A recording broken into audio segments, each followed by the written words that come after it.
welcome. This will be an angel message reading, strictly angel messages for the collective.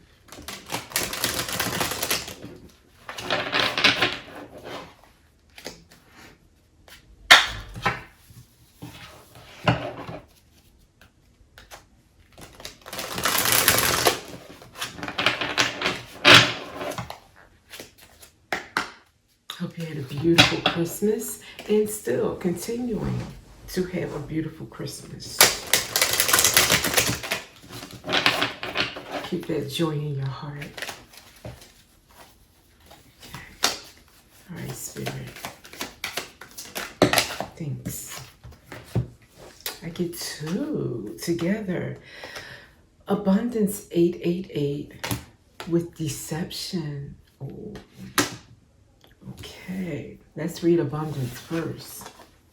You may be seeing 888 or eights in any kind of order, or how many 88, 888888. Your willingness to resonate with abundance is the key to unlocking it. Trust in the limitless generosity of the universe, for what you desire is already making its way to you. So this is about trust at this point, okay? And then deception. Be aware of those who operate with dishonesty and deception. Don't let the darkness take advantage of your light. And do not rush into agreements or actions without clarity. And what I'm thinking is with these coming out together, is Spirit is saying you may be someone who is close to receiving an amount of money, a great deal of money. And beware of deception as far as people who just pop up in your, vicinity or back into your life, wanting to be friends when they hadn't reached out in years. People who used to mistreat you and now they want to be best buds. People who... It says do not rush into agreements. You don't sign contracts lightly. Always have some kind of lawyer involved when you have this kind of finances that you're dealing with. And don't rush. I'm feeling like, especially this part, like time is of the essence. I need a decision now or we're going to lose this opportunity. Anything like that, always be discerning. Always say, no, I'd rather lose it. As if it never was posed to me. It wasn't meant for me. If I have to decide within 5 minutes, let it pass. It's not the end of the world. I don't need it that badly.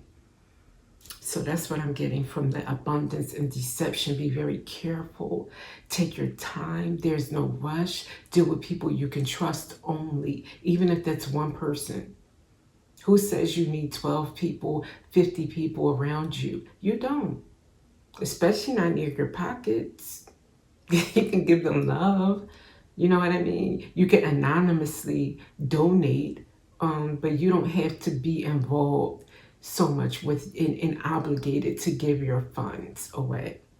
And especially not to people who aren't deserving, or people you know are living their life in a way that's not in accordance to light and love. All right, Spirit, what else? I'm getting twos. These are combo messages.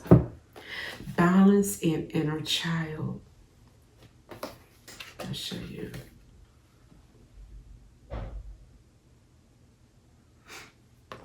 I'll read inner child first.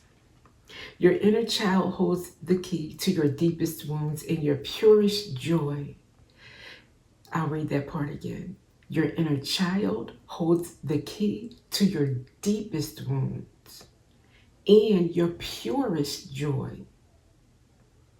Embrace this part of yourself and nurture it with love and a safe space. This will bring deep healing and spiritual expansion.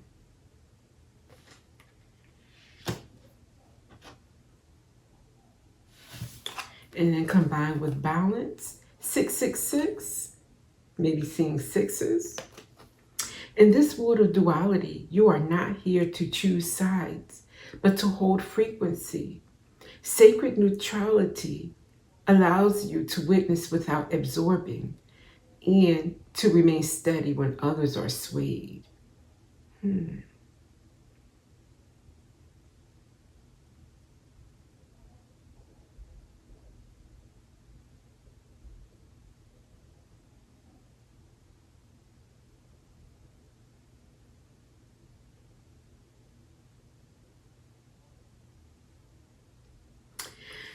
I'm seeing this as in using your inner child or allowing the inner child in you, because we do have that. That's your purest joy, also your deepest wounds. That's a balance right there in itself.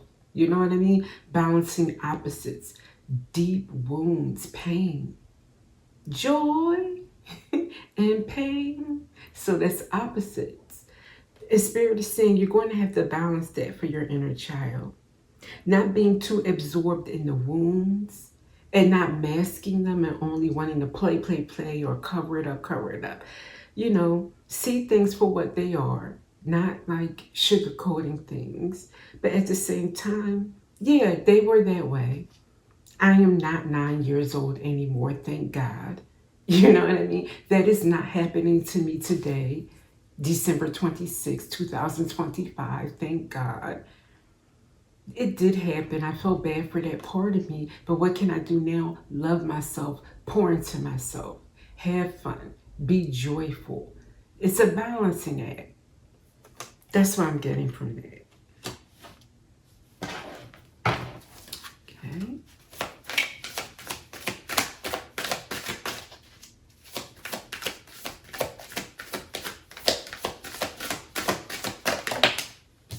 I'm going to get one this time, stillness.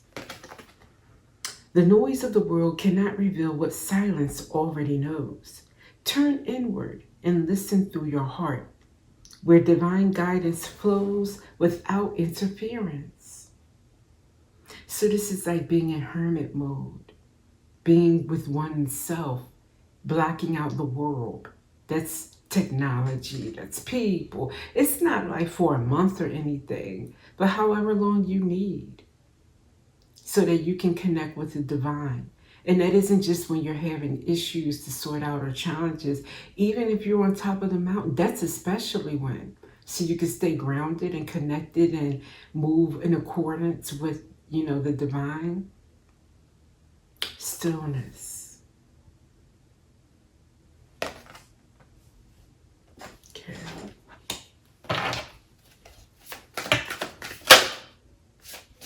We're back. I don't want to take it. It's slim right down.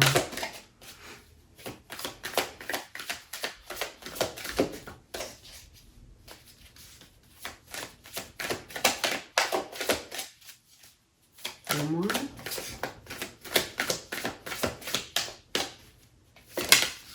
Thank you. Ooh, forgiven. The weight of pain and resentment cannot follow you where you are going. Are you ready to release the past and rise into your next becoming? Let go and allow sacred renewal to unfold. And I'm hearkening that back on, this might be connected, that balancing the inner child. This may be for someone in the collective who is wounded. As many people were wounded in childhood, a lot of things happen in childhood. Just think about it. You're in a space of the most disempowered place in your lifetime. You don't go where you want to go. You don't make your own decisions. People don't magnify that, or what's the word I want to say? They don't point that out. It's the truth, but it's like kind of a hidden truth, or whatever you want to call it. But that is a time when things just happen to you and beyond your control. And then you have being still and forgiven. That could be forgiving yourself, because a lot of times you blame yourself, like as if you as a child could have stopped anything. It could be something as simple as you didn't like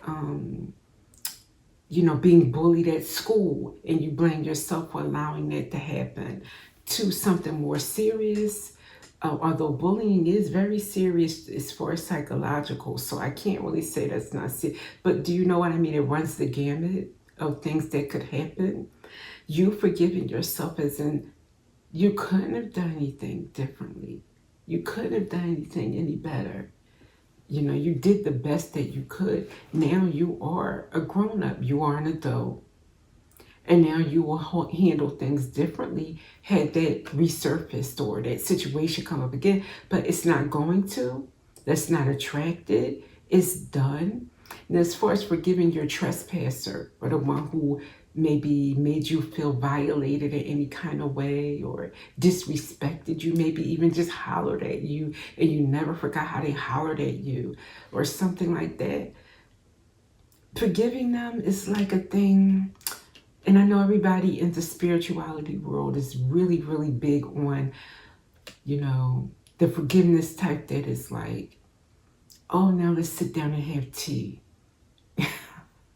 Sorry, I shouldn't laugh, but you know, or let bygones be bygones and I'll have the welcome mat so you can walk right up and do it again.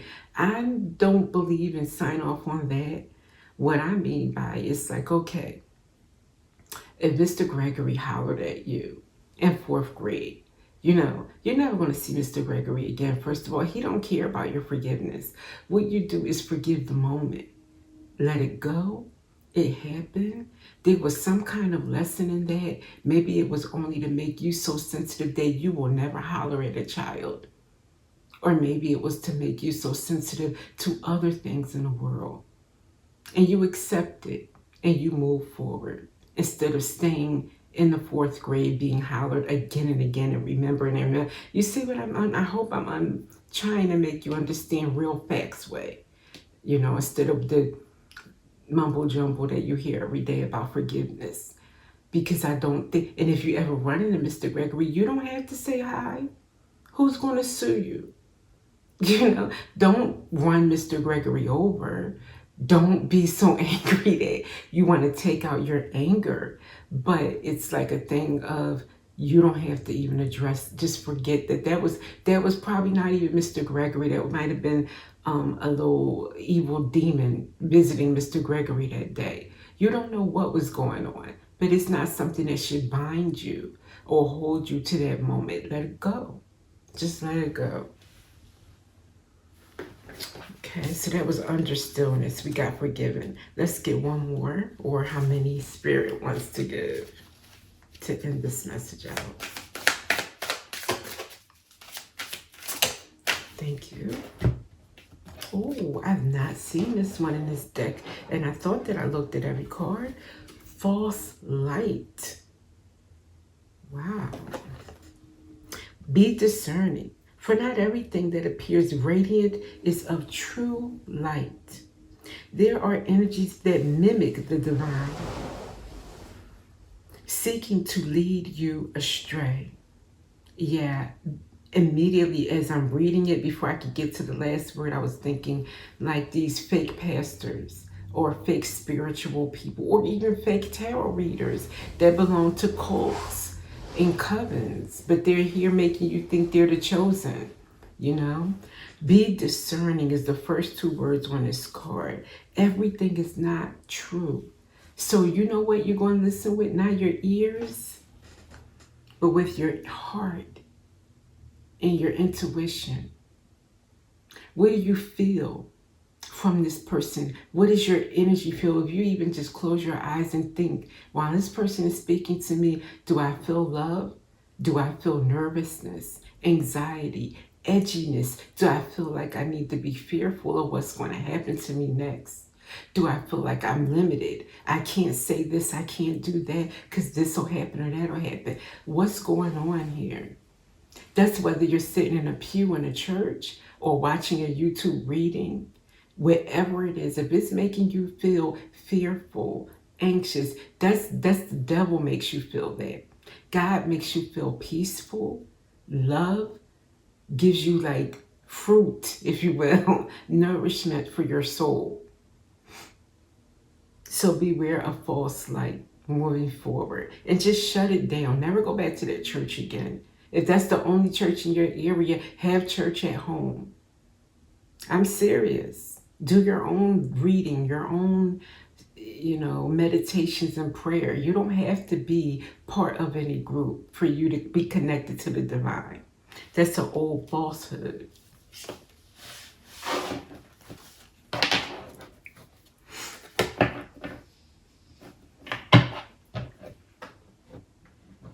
Okay, I'm going to stop it there. I just wanted to stick with that one angel message deck, and I will see you in the next reading.